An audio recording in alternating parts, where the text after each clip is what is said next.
Sometimes, what changes a person's life isn't money or power, but a small act of kindness, given at the right time to the right person. Because kindness, once given sincerely, always finds its way back in the most miraculous ways. In a peaceful countryside village called White Cloud Village, there lived a young man named Lucas. At just 21 years old, Lucas had already shouldered the responsibility of being the breadwinner of his family. When he was only 5, a sudden accident took the lives of his parents. Since then, Lucas had become the support for his older sister, who was preparing to get married, and his younger brother, who was still in school. Every morning, before the sun had even risen, Lucas would get out of bed and prepare his pushcart to head to the wholesale market. He always looked for the freshest vegetables, because Lucas knew the villagers valued clean and healthy produce. He sold vegetables in 2 ways. During the day, from 9 a.m. to 3 p.m., Lucas pushed his cart through every corner of the village. As he walked, he would call out, "Fresh vegetables for sale. Just harvested and clean." His voice had become familiar to everyone, and because his vegetables were always fresh, people felt confident buying from him. In the evening, from 7 p.m. to 11 p.m., Lucas would set up a small stall in a corner of the nearby market. After a long day, villagers would stop by to buy vegetables for dinner. They liked Lucas's friendliness and sincerity, and they trusted that his produce was the best. Even though there were 2 other vegetable vendors in the market, customers still lined up at Lucas's stall, even with slightly higher prices. No one complained, because everyone felt it was worth it for the quality he provided. Lucas worked tirelessly, always hoping that his sister could enter her new life with peace of mind, and that his younger brother would have the strength and support to finish school properly. He believed that if his parents were still alive, they would be proud that he had lived up to the values they once taught him. Lucas's success didn't go unnoticed by those around him, especially the 2 other vegetable sellers in the market, Mr. Gary and Ms. Ellen. They couldn't help but grow irritated seeing the crowd around Lucas's cart, while their own stalls remained quiet despite lower prices. Each time Lucas passed by with his cart, they would whisper to each other, "What's that boy's secret?" Mr. Gary muttered, unable to hide his annoyance. "Even with those high prices, people still buy from him." Ms. Ellen nodded, her voice tinged with bitterness. "We work just as hard, but no one gives us a second glance." One morning, as Lucas was pushing his vegetable cart down the main road of the village, Mr. Gary and Ms. Ellen quietly decided to follow him to uncover why people loved him so much. They crept along behind him, observing his every gesture and word. They saw him stop in front of each house, always greeting people with a warm smile and selecting the best bunches of vegetables from his cart to offer to buyers. The villagers didn't just come to buy vegetables, they also stopped to chat, asking Lucas about his life, his sister's upcoming wedding, and how his younger brother was doing in school. Lucas always listened attentively, responded with sincerity, and made sure no one went home empty-handed. Witnessing this, Mr. Gary and Ms. Ellen tried to imitate him. They raised their voices while calling out, and tried to act more friendly with customers, but everything came off as awkward.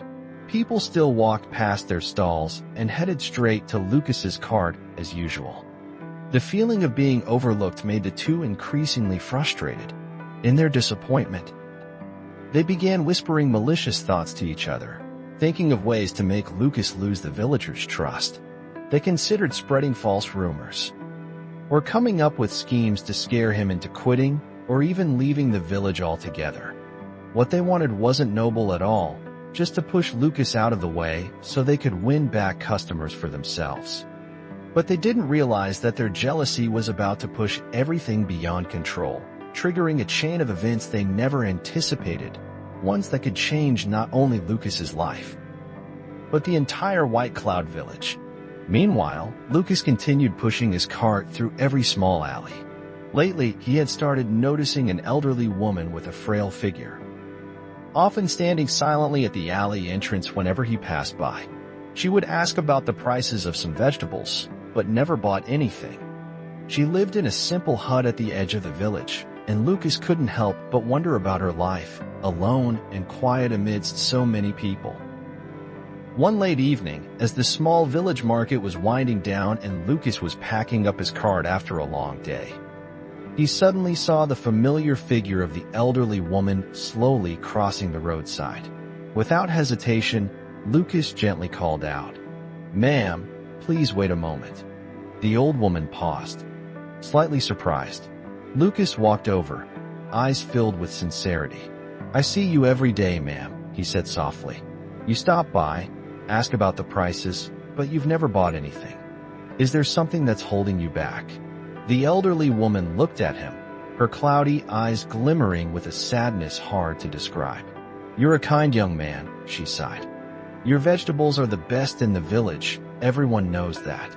But I live alone, with no one to help me. I survive on a bit of money that people give me.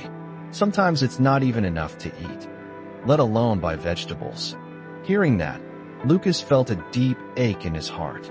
Without a second thought, he spoke up. "From now on, every night before I go home, please come by my cart. I'll give you all the vegetables I have left for the day, free of charge. I truly hope you'll accept them." The old woman shook her head gently, eyes full of hesitation.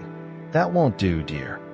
Even though I'm poor, I'm not used to taking things without giving something back. I've saved a little from what I've received while begging.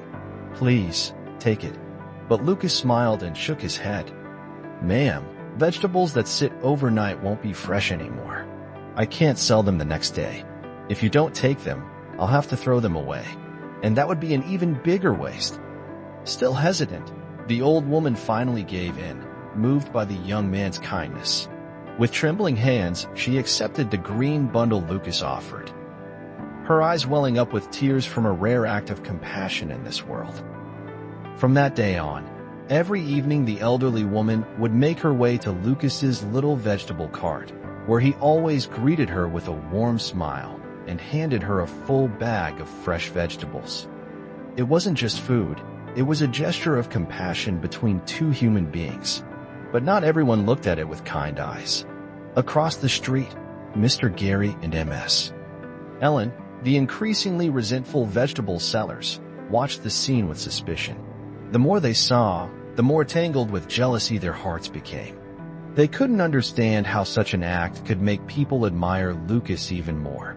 The more they thought about it, the more irritated they felt. To them, Lucas giving away vegetables seemed like nothing more than flaunting his goodness. It made them feel small, completely overshadowed. In their frustration, they began plotting to do something, anything, to put an end to Lucas's kindness, to end the noble image the villagers held of him. One gloomy evening, after the night market had ended, Lucas was cleaning up his cart when Mr. Gary and Ms. Ellen quietly followed him. They stalked him, waiting for the moment when he would be alone on a narrow, quiet street in the village. Then, in the dim light, they suddenly stepped out and blocked his way. "Lucas," Mr. Gary sneered, his voice thick with sarcasm. "You think you're so noble, don't you? Selling vegetables at high prices and then handing them out to beggars. What? You think that's impressive?" Miss Ellen added, her tone sharp. "Are you pretending to be some kind of saint? It's time someone brought you down." Lucas froze in place, stunned. Though he'd heard whispers about their jealousy, he never expected them to confront him so blatantly. What do you want?" he asked, trying to keep his voice steady. "We want you gone from this village," Mr. Gary growled, eyes flashing with menace. "Without you, we can finally do business." Lucas glanced around, hoping someone would pass by, but the street was deserted and the light was fading fast. Just when it seemed like there was no escape, a faint sound broke the silence. From afar, the old woman was walking toward them.